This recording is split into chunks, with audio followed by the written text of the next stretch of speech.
¿Logran ver? ¿Aló? Todavía. Ya. Todavía no, doctor. Ya. Eso es lo que hay que hacer.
Ahora.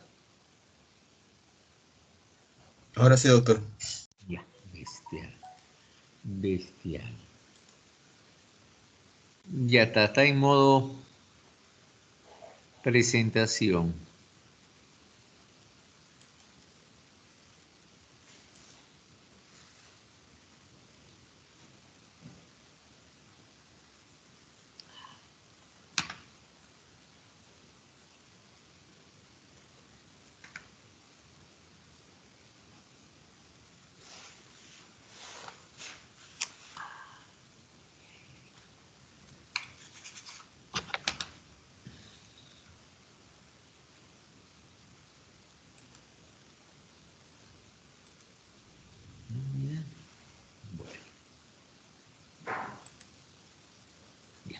Buenas tardes, vamos a comenzar una rápida de síndrome ictérico, ¿está bien?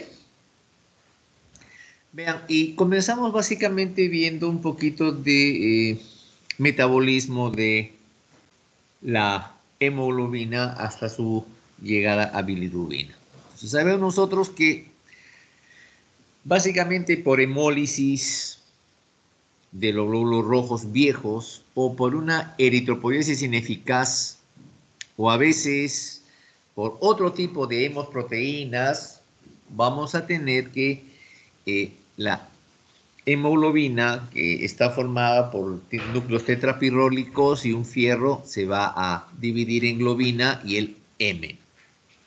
Y este M, por efecto de la hemooxigenasa, va a perder, por un lado, el fierro y por otro lado se va a formar la biliverdina, liberando CO2 que después se va a ir con el oxígeno. Y esta biliverdina, por efecto de una biliverdina reductasa, se convierte en bilirrubina no conjugada, que es liposoluble y que tendrá que irse a juntarse a la albúmina para poder llegar al hígado. Acá tenemos lo mismo, el núcleo M pierde su fierro, se forman los tetrapirroles que se abren y tengo el paso por hemooxigenasa a la biliverdina. La biliverdina reductasa me produce a la bilirrubina. Y esta bilirrubina está en el plasma, ¿no? En una cantidad equimolar entre bilirrubina sola y bilirrubina unida a albúmina. A eso se llama pues la bilirrubina no conjugada. Recién cuando entra el hepatocito, vamos a ver mediante un transportador de membrana, esta bilirrubina va a conjugarse en el retículo endoplasmático de los hepatocitos. Y para esa conjugación, básicamente se necesita a la uridindifosfato glucuroniltransferasa, que va a permitir la conjugación. Y una vez que esta bilirrubina está conjugada, va a tener que salir mediante un transportador activo que básicamente es el MRP2. Esta bilirrubina conjugada va a salir para formar parte de la bilis. Pero la bilirrubina conjugada a nivel del intestino por efecto de las bacterias, la van a oxidar, se convierte en urobilinógeno, que es un pigmento incoloro. Más o menos al final del intestino grueso, este urinógeno se oxida para formar la estercobilina, que es la que da el color a las heces.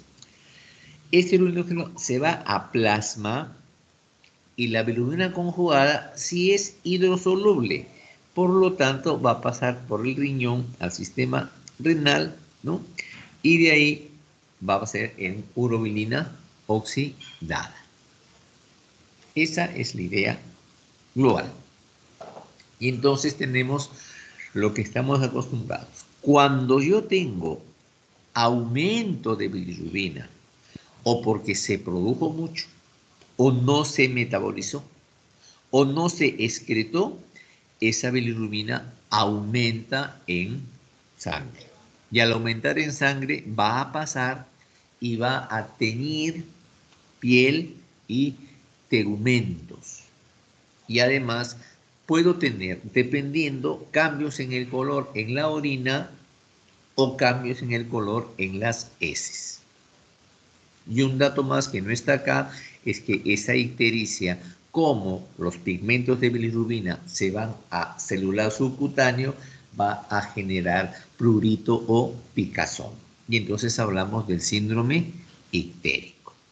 Para que una persona empiece a manifestar ictericia, necesitamos más de 3 miligramos decilitro de bilirrubina. Segundo, tenemos que diferenciar la ictericia de otras pigmentaciones de piel, básicamente por intoxicación por carotenos, en cuyo caso, en síndrome ictérico, el problema de ictericia es de piel y mucosas, mientras que en el caso de la hipercarotenemia solamente es de piel y no de mucosas. Entonces, los problemas de ictericia sabemos que pueden ser antes del hígado, las prehepáticas, pueden ser dentro del hígado o postrastornos hepáticos, que son las hepáticas, y pueden ser después del hígado las poshepáticas. Generalmente las prehepáticas es por aumento en la producción de la hemólisis y algunas adquiridas.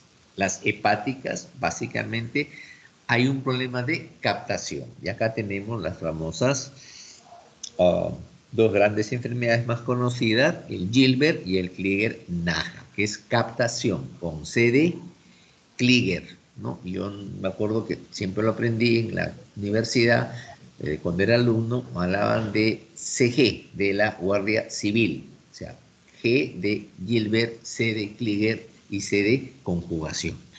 No me olvidaba de las de conjugación. ¿Correcto? Y también aquí en hepáticas, el gran grupo de las hepatitis, ser por una ingente cantidad de causas, ¿no? Y finalmente, las poshepáticas, o hay un problema de excreción celular, ¿no? Por fármacos anestésicos o por obstrucción en la excreción, por trastornos propios del árbol biliar, ¿no? Esclerosis del árbol biliar, atresia del árbol biliar, o por problemas de obstrucción generando que no salga la bilis. Doctor, Visto así, disculpe, dime, es que te creo escucho. que sigue compartiendo su pantalla en la carpeta y no sé si está proyectando alguna diapositiva o Sí, estoy solamente le con las está comentando. diapositivas. ¿No, no se ve? No, Vamos a ver. ¿Por qué no se ve? Un ratito entonces. Voy a volver a presentar entonces. ¿Dónde está Celeste?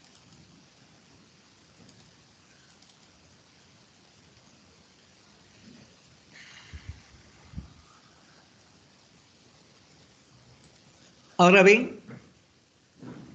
Lo estoy presentando ahora. No, doctor. No se ve. no, doctor. Ya, un ratito. ¿Cómo para? Es que quiero presentarla y no está la ictericia.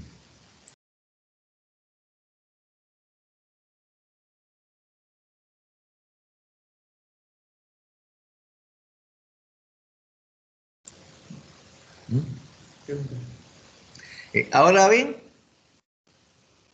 Sí, ahora sí, doctor. Ya está, ya, entonces disculpe. Bueno, entonces comenzamos. Ya está.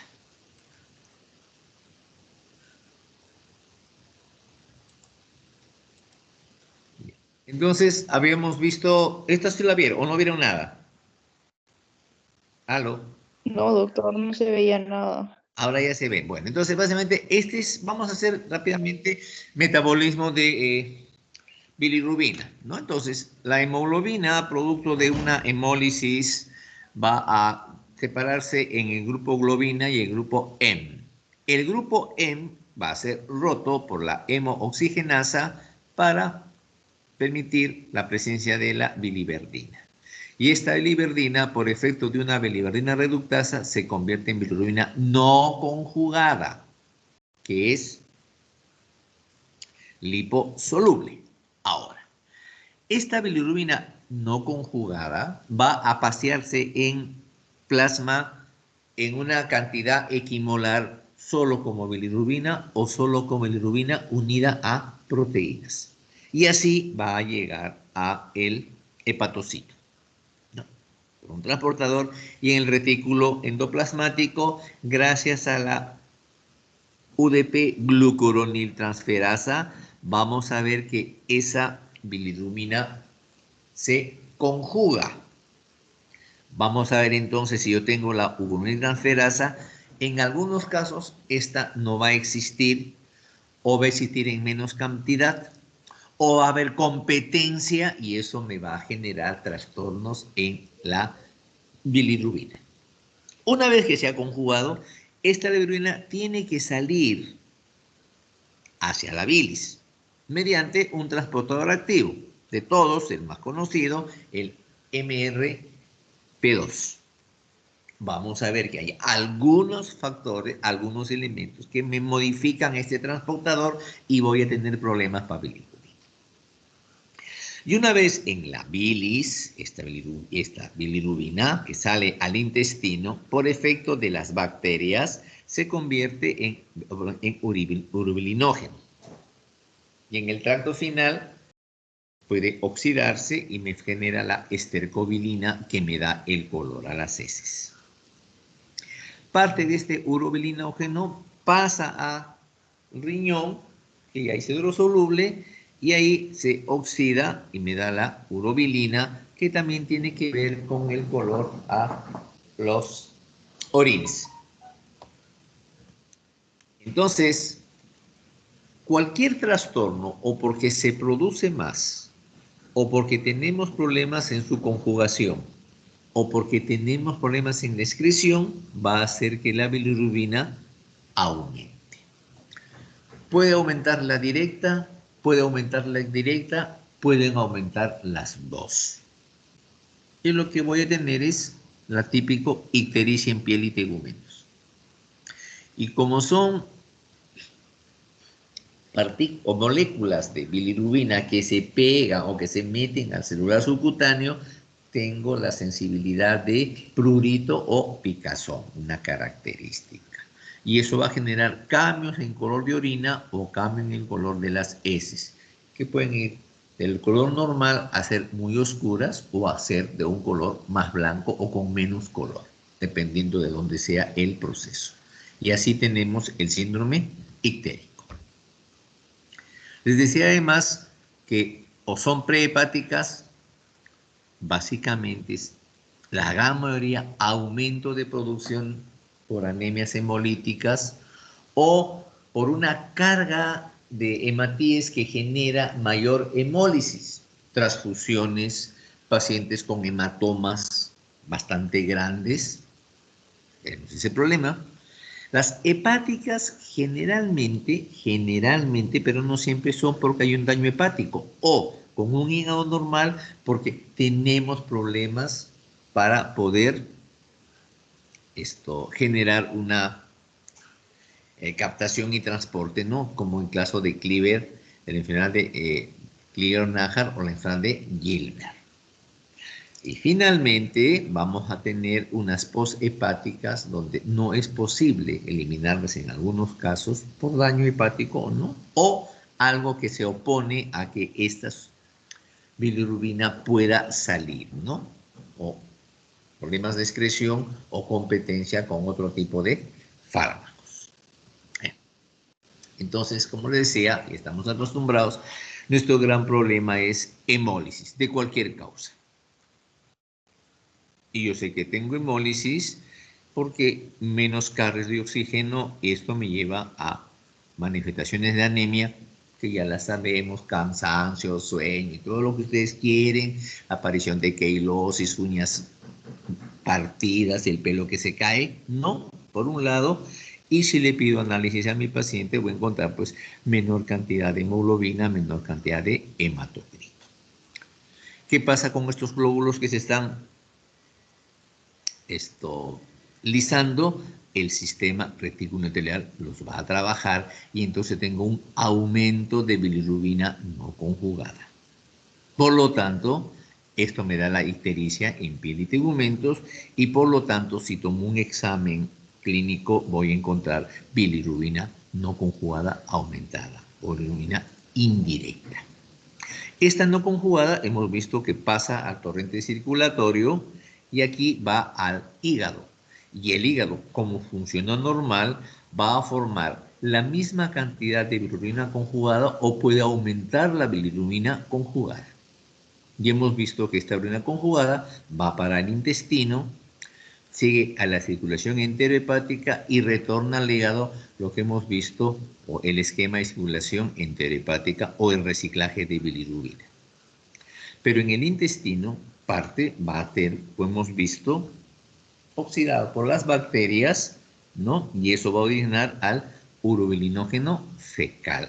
Está aumentado. Y como este urobilinógeno está aumentado, las heces van a tener una coloración mayor o más aumentada, heces pleocrómicas. Por otro lado, de la circulación general se van a ir al riñón y van a ir a orina. Correcto. Y como nosotros tenemos mayor cantidad de urobilinógeno urinario que es hidrosoluble, va a salir a la orina y voy a tener una, no va a pasar menos urobilinógeno, lo que me va a dar la acoluria, o sea, orinas claras. Ahí estamos en una prehepática.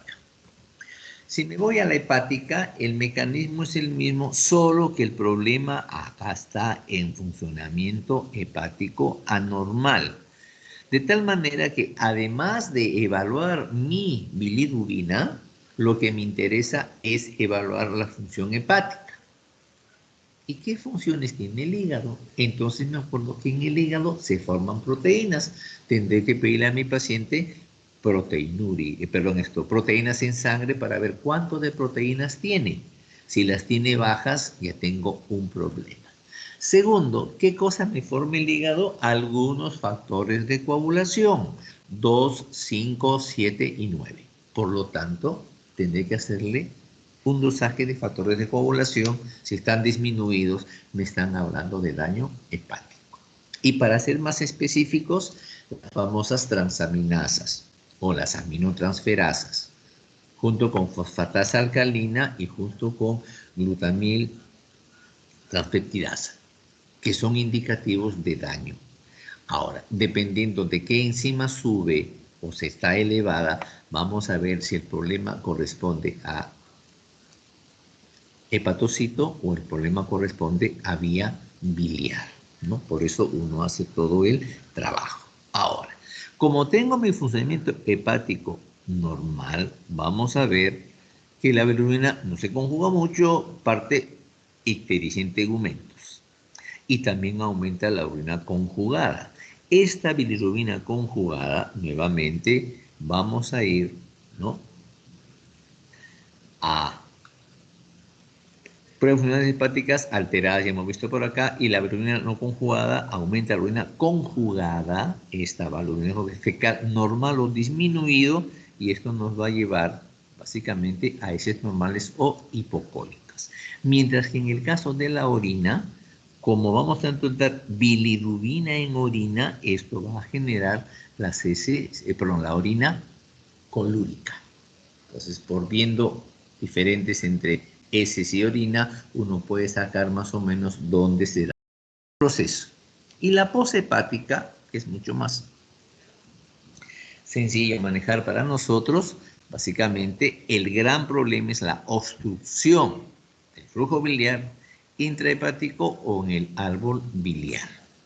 Entonces, aquí ya el manejo, perdón, la evaluación va a ser un poco diferente porque nos interesa estudiar vía biliar. Y para vía biliar, recordemos ustedes que glutamiltransferasa y fosfatasa alcalina son los dos enzimas que aumentan cuando yo tengo daño de vía biliar. Aparte de las diagnóstico por imágenes que me van a ayudar al problema de evaluar cómo está la vía biliar y cómo, si hay o no procesos obstructivos. Vamos para adelante entonces. Entonces, cuando tenemos el problema de hiperbilirubinemia no conjugada, o puede ser un proceso en la que no hay hemólisis, o puede un proceso en la que hay hemólisis.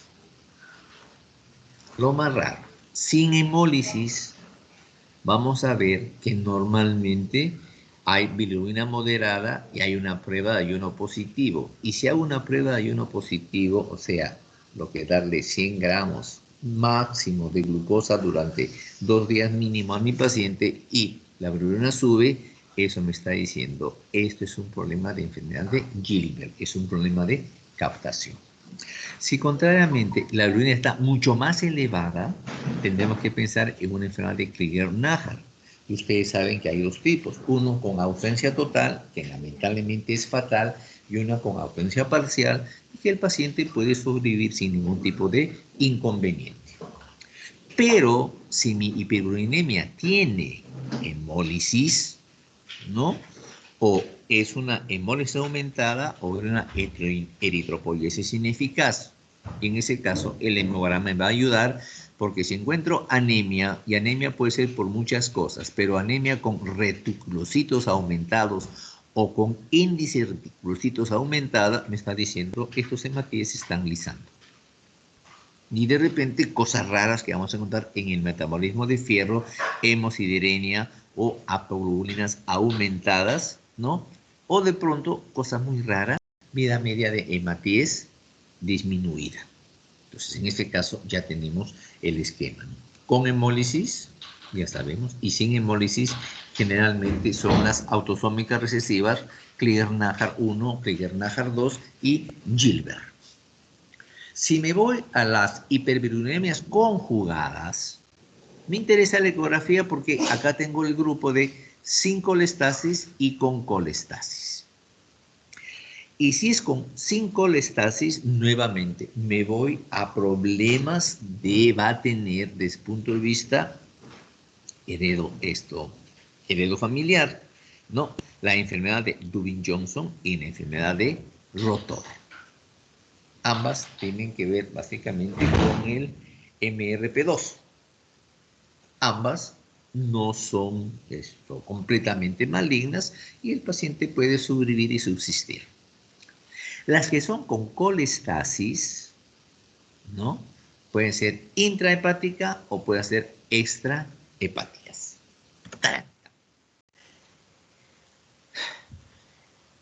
¿Qué cosa es la colestasis? Es el paso muy lento o es el acúmulo de bilirrubina dentro de del hígado. Bueno, no fisiológicamente, sino que en el embarazo, por efecto del estrógeno, el estrógeno tiene la propiedad de hacer que la bilis sea mucho más densa. Y si la bilis es mucho más densa, el paso a través de los hepatocitos va a ser también mucho más lento, lo que nos va a generar la colestasis del embarazo. Por eso que en algunas embarazadas tenemos el problema de la colestasis, ¿no? Entonces, y vamos a ver que a veces, en el caso de la ecografía, encontramos dilatación de vías biliares, que puede ser una intrahepática o que puede ser una extrahepática con o sin dilatación. Y si la vía biliar está sin dilatación, ahí pensaremos en una colestasis extrahepática, que ya no nos corresponde ahora en fisiopato, sino ya será la parte de gastro. Pero entonces hemos visto una hiperbilirubinemia a predominio indirecto, hemólisis, una hiperbilirubinemia a predominio directo, el caso de las hepatopatías, y ahora tenemos una mixta en la que tenemos aumento de las dos bilirubinas. Aquí básicamente pensar en lesión hepatocelular. Y si pienso en lesión hepatocelular, mi marcador más importante son transaminasas. Y tengo dos grupos. Aquellas en que las transaminasas están más de 10 veces el valor normal y aquellas en las que está menos de 10 veces el valor normal. Vamos acá. Si tengo transaminasas más de 10 veces del valor normal, eso significa una colestasis moderada y generalmente corresponde a una hepatitis aguda, que puede ser viral, las famosas hepatitis virales A, B, C, D o E, y para que no se olviden de la A, B, C, D, E, las únicas vocales son la A y la E. Por lo tanto, la A y la E son aquellas hepatitis que se transmiten por vía orofecal. Mientras que las otras, las que no son vocales, B, C y D, tienen la transmisión por secreciones, ¿no? Ya está. O puede ser una hepatitis tóxica en razón de sustancias tóxicas, a la cabeza el alcohol, medicamentos o inhalación de sustancias tóxicas que están dañando al hígado. En el otro caso, cuando tengo transaminasa no tan elevada, ¿no? Pero mi paciente tiene hipoalbuminemia, o sea, ese hígado no está trabajando bien, tiene gamma globulina aumentada y tiene disminución de protrombina, que me está diciendo ese hígado está fallando. ¿Qué cosa es? Una hepatopatía crónica. Y en esas hepatinas crónicas, de frente, o es una cirrosis o es una hepatitis crónica activa. Y el diagnóstico aquí definitivamente se va a tener que hacer mediante la biopsia hepática. Pues miren, estamos trabajando valores de transaminasas más valores de enzimas que me dicen que ese hígado no tiene un buen trabajo hace tiempo, o sea, una hepatitis crónica.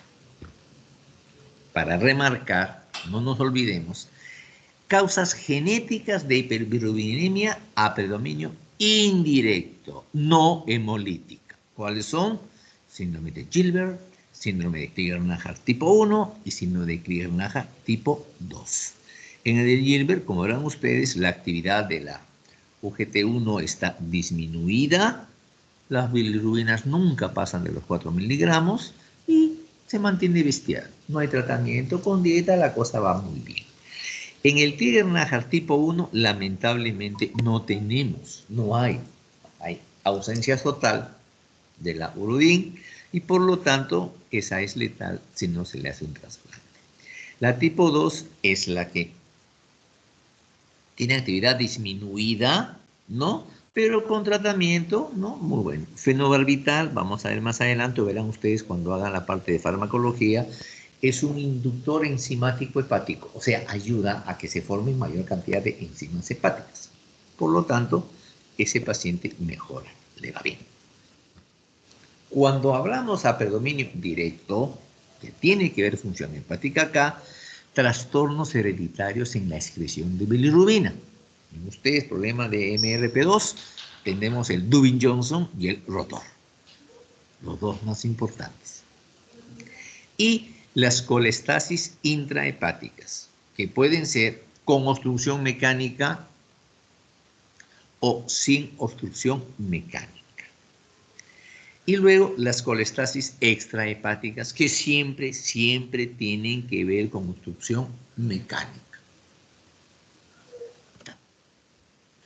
Miren ustedes, las colestasis extrahepáticas a la cabeza, la enfermedad litiásica, la famosa coledocolitiasis, ¿no? Que puede ser por problemas del conducto hepático común, del coledo en el cístico, el mirici, ¿no? Y el problema es, por favor, que entiendan, por favor, la enfermedad litiásica, si el lito se coloca junto a la salida de váter, no solamente vamos a tener el problema hepático, sino un problema pancreático, una pancreatitis por litiasis. Por eso cuando uno hace una evaluación de una paciente que tiene cálculos, no solamente le pide pruebas hepáticas, sino le pide amilasa pancreática, que es el primer elemento que se eleva cuando el paciente tiene una pancreatitis. Cosas más raras, colangitis propias del conducto biliar, ¿no? O neoplasias primarias, también, claro, miren, o algunas neoplasias que están fuera o dentro del hígado y que van a generar obstrucción indirecta. Carcinoma de páncreas, carcinoma hepatocelular, los linfomas por las adenopatías o lamentable metaplasias de otras partes que van a llegar y me van a bloquear la vía biliar, ¿no? Y alteraciones vasculares. ¿Cuál es la idea, queridos alumnos? Que cuando uno tiene un problema de ictericia y estamos pensando en un problema de vías biliares, no circunscribir el estudio y el manejo solamente a hígado, sino a páncreas, que es importante el manejo. Claro. Y para acabar, para no cansarlos más, las causas de colestasis intrahepática. Miren ustedes, ¿qué tenemos? Uno, sin obstrucción mecánica, con daño hepatocelular predominante. En la mayoría que encontramos las hepatopatías agudas, las virales. Ahora, algo que recuerden ustedes, ¿no? Si el paciente tiene ictericia, asumen que tiene hepatopatía. O a la inversa, si el paciente tiene hepatopatía, entonces tiene ictericia. Lamentablemente, ese esquema no se cumple. Es decir, vamos a tener hepatopatías sin ictericia y vamos a tener ictericia sin hepatopatías. Entonces, no necesariamente el hecho de que mi paciente no tenga ictericia, yo voy a descartar un problema hepático. O a la inversa, no porque tiene ictericia voy a decir, sí, tiene que tener un problema hepático. No necesariamente es así. Entonces, ven ustedes, ¿y por qué me van a decir? Van a estudiar ustedes que más adelante hay la gran mayoría de hepatitis B son hepatitis anictéricas, sin ictericia. Hay hepatopatía, pero no hay ictericia. Entonces, acá juegan todas las hepatitis agudas, las virales, ¿no? El grupo B que conocemos, citomegalovirus da hepatopatía, Epstein-Barr da hepatopatía, autoinmunidad, tengo hepatopatías, las isquémicas, las tóxicas por fármacos, por etanol, por drogas ilíticas, y aquí me faltaría poner la alimenticia, aquellas personas que van a comer gran cantidad de alimentos grasos van a hacer funcionar su hígado mucho más y después me hacen una hepatopatía por alimentación. Hereditaria, sección de Wilson, vamos a ver, y causas físicas, radiaciones. Lo peor, las hepatopatías crónicas, ¿no? Y acá entran lesiones primarias. Primer grupo. El otro grupo, miren ustedes, son las hepatopatías sin obstrucción mecánica, al paso de la bilis y mínima o nula lesión histológica. Acá viene a la cabeza el embarazo. Yo le dije, el estrógeno hace que la bilis sea más espesa, por lo tanto, fácilmente hay colestasis. Y al ser más espesa la bilis, esto va a facilitar la formación de cálculos biliares. Por lo tanto, la gestante tiene dos grandes problemas. El problema de colestasis y el problema de mayor formación de cálculos biliares.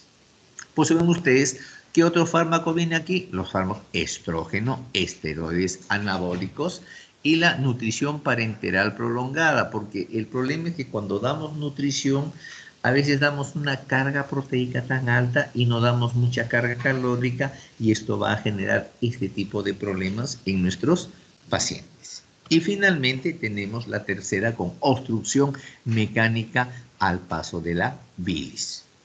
Y esta obstrucción puede ser infiltrativa, ¿no? Como ven ustedes, en caso de tuberculosis, en caso de enfermedades granulomatosas, en caso de neoplasias, ¿no? O, lamentablemente, en lesiones neoplásticas primarias de conductos biliares. Entonces, el manejar colestasis, el manejar hiperbilirubinemia nos permite tener un panorama amplio de lo que puede estar pasando con el paciente y es a veces el origen de una serie de presunciones diagnósticas que nos van a ayudar. Y si le ponen a pensar con la cantidad de fármacos que los pacientes utilizan libremente ahora, con la cantidad de tóxicos que se utiliza en la población, es mucho más fácil que tengamos problemas hepáticos y manejemos la hiperbilirubinemia. Entonces, no se olviden, si tienen su hiperbilirubinemia, yo manejo mi hemograma que me va a indicar si hay o no hay anemia y el índice de reticulocitosis. Voy a pedir mi dosaje de bilirubinas para ver si bilirrubina a predominio directo, indirecto o mixta. Luego haré mis pruebas hepáticas para ver funcionamiento hepático y funcionamiento pancreático. Y finalmente me va a ayudar el diagnóstico por imágenes. Con eso tienen ustedes un panorama para establecer la patología del paciente y poder dar inicio a su manejo o tratamiento.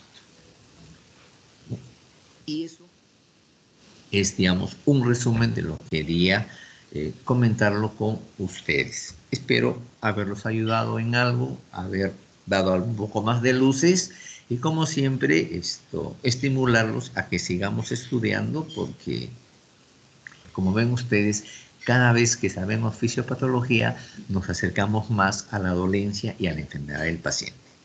Muchas gracias alumnos y será hasta la próxima semana. Gracias, profesor, que tenga buenas tardes. De igual manera, cuídense mucho y a llorar por Alianza Lima. Adiós.